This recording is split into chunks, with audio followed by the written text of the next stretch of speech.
Inside the Deck is brought to you by CoolStuffInc.com, sellers of Magic the Gathering and many other card and board games. GatheringMagic.com, #1 resource on Magic the Gathering, strategy, and culture.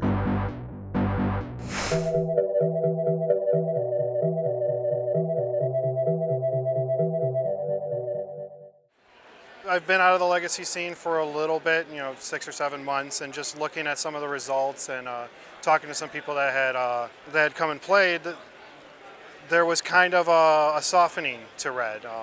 And a couple of players I played to today said they took out a few of their sideboard hates for Red because it hasn't been showing up. So I thought it was a good test to pull it out and hopefully get a little bit of an unexpected meta. And for the most part, it's done exactly that. Through 6 rounds, it's killed itself more than it's been beaten. In the Legacy format, what this deck does do is from your first land lay, it puts them on a clock. They're knowing they're going to be taking damage most every turn. And in Legacy, there's a lot of fetching going on, a lot of Thought Season, so some damage to yourself that helps you out a lot. And cards like Price or Progress, multi-colored decks playing a lot of non-basic lands, that can really get you, usually 4 to 6 damage for 2 mana instant. The deck usually wins by 3 to the face, trying to not care about what they're doing. Just throw damage at their face. If you can lead off with a Goblin Guide, that's 2 right away. Grim Lavamancer is incredibly efficient because you have fetch lands and all your spells are going to the graveyard. So that's a good 2 with 2 extra turn repeating damage. Some of the other cards that aren't really more direct, but they still do damage, like Volcanic Fallout or Sulfuric Vortex, which for the life gain, get through those tough draws if you're flooding out a little bit. I mean, Lava Spike is 3 to the face. I mean, that's if you're worried about interacting with creatures, that's just not going to do anything.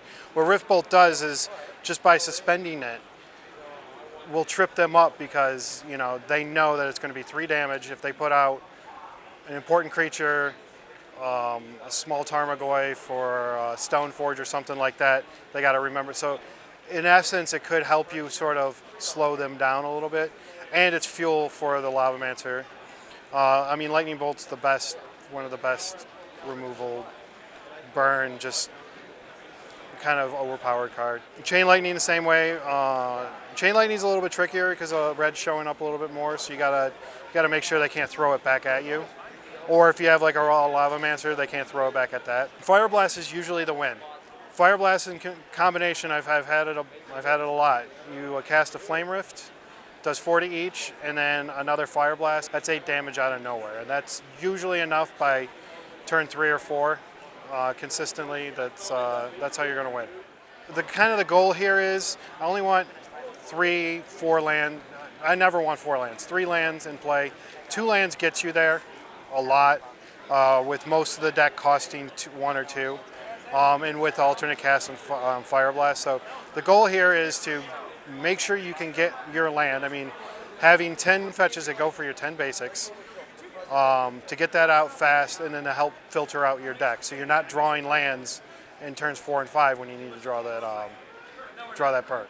Sideboard, Mindbreak Trap, specifically for your Ad Nauseam, Tendrils, your fast Charbelcher, turn 1 kill combos. To have any prayer in the game is you have that. They don't have a way to strip it out of your hands, and you let them play their hands. You remove all those spells, and then you can go on. Otherwise, you're just punting. You're just folding every turn. Searing Blaze is for more of the creature-heavy decks. Jund or the Goblins or Merfolk. Stuff to give me a little bit more reach, and it's a good 3 to the face, 3 to the creature. It takes care of a problem. Smash the Smithereens is for Mud, obviously, but I'll bring it against the Stoneblade decks because pretty much their win conditions are artifacts. It also, if I suspect certain decks to have maybe a Chalice out there, they'll like to put a Chalice of the Void on 1 for me. So this is a way for me to get right around that. Ensnaring Bridge is out there for bigger creature decks because I'm going to be emptying my hand really quick. and if I had to deal with their creatures instead of right to the face, this buys me a couple of turns.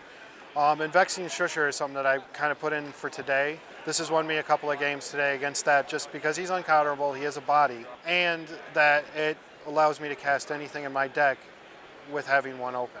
Decks that rely on discarding me tend to be more favorable because I'm trying to empty my hand out fast, and then I'll get to top deck. And if I get something like a Lavamancer out that can't be answered for a couple of turns, I just turn 6 damage into 8 damage, or maybe even more if I have a few lands in there. Yeah, bad matchups are. Even though I beat Merfolk earlier today, that tends to be a bad matchup because they can be really quick and they have counter spells. Stoneblade decks, it depends on the variant. Probably the new True Name Nemesis is throwing a wrench into it because I can't do anything with that. They can get an active Jeet on it or Batterskull, and that's just too much damage to deal with. You bring this to your tournament. I mean, it's not a very intricate deck. It's not a deck that it doesn't take a whole lot of thought to play it. I think the real strategy that comes into it is timing out when you want to play which burn spells. Holding on to lightning bolts or playing them right away. But a legacy player, it's a relatively easy deck to build. It's one of the rather more inexpensive ones because your money is in the fetch lands and not the fetch and dual lands. It's a way to play Legacy without a whole lot of pre-planning and play testing. It's a way to learn the format.